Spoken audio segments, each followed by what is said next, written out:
আমরা বাংলাদেশের মানুষ, আমরা যে স্বাধীনতা সংগ্রামের মধ্য দিয়ে গিয়েছি, আমরা জানি স্বাধীনতার মূল্য কত। আমরা জানি বাংলাদেশের মানুষের অভ্যুত্থানের মধ্য দিয়ে নতুন বাংলাদেশ পেয়েছি। এই নতুন বাংলাদেশের মূল্য কত আমরা প্রত্যাশা করি। বাংলাদেশে যেমন করে 1971 ঘটে গেছে, বাংলাদেশে যেমন করে জুলাই বিপ্লব ঘটে গেছে, তেমনই করে প্যালেস্টাইনের মাটিতেও একদিন জুলাই আসবে, প্যালেস্টাইনও একদিন শান্তি পাবে, প্যালেস্টাইনের মানুষেরা মুক্ত হবে, প্যালেস্টাইন স্বাধীন দেশ হিসাবে স্বীকৃতি পাবে। এটাই আমাদের প্রত্যাশা। আমরা আন্তর্জাতিক সম্প্রদায়ের কাছে আহ্বান জানাবো, অবিলম্বে প্যালেস্টাইনে ইসরায়েলের গণহত্যা বন্ধ করতে কার্যকর পদক্ষেপ গ্রহণ করতে হবে। প্যালেস্টাইনের যুদ্ধবাজ প্রধানমন্ত্রী নেতানিয়াহু সহ যারা যুদ্ধ অপরাধের সঙ্গে যুক্ত হয়েছেন, তাদের প্রত্যেককে আন্তর্জাতিক আইনে যুদ্ধ অপরাধের দায়ে বিচারের মুখোমুখি দাঁড় করাতে হবে।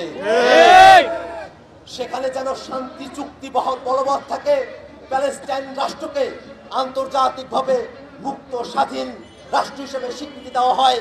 এই আহ্বান আমরা বিশ্বের প্রত্যেকটি দেশ এবং সম্প্রদায়ের কাছে রাখতে চাই। আমরা বিশ্বাস করি বিশ্বের প্রত্যেকটি গণতন্ত্রকামী শক্তি, মানবতাবাদী শক্তি প্রত্যেকেই প্যালেস্টাইনের যে স্বাধীনতার সংগ্রাম, সেই সংগ্রামের প্রতি তারা তাদের অকুণ্ঠ সমর্থন ব্যক্ত করবে। বন্ধুরা আমার, আমরা বাংলাদেশের প্রেক্ষাপটে বলতে চাই, যতদিন পর্যন্ত প্যালেস্টাইনের স্বাধীনতা না আসে, প্যালেস্টাইনকে স্বাধীন রাষ্ট্র হিসেবে স্বীকৃতি না দেওয়া হয়, প্যালেস্টাইনের মানুষেরা গণহত্যা থেকে মুক্তি না পায়, ততদিন পর্যন্ত আমাদের স্বাধীনতার শপথ ইসরায়েলের সাথে বাংলাদেশের কোনো বন্ধুত্ব হতে পারে না।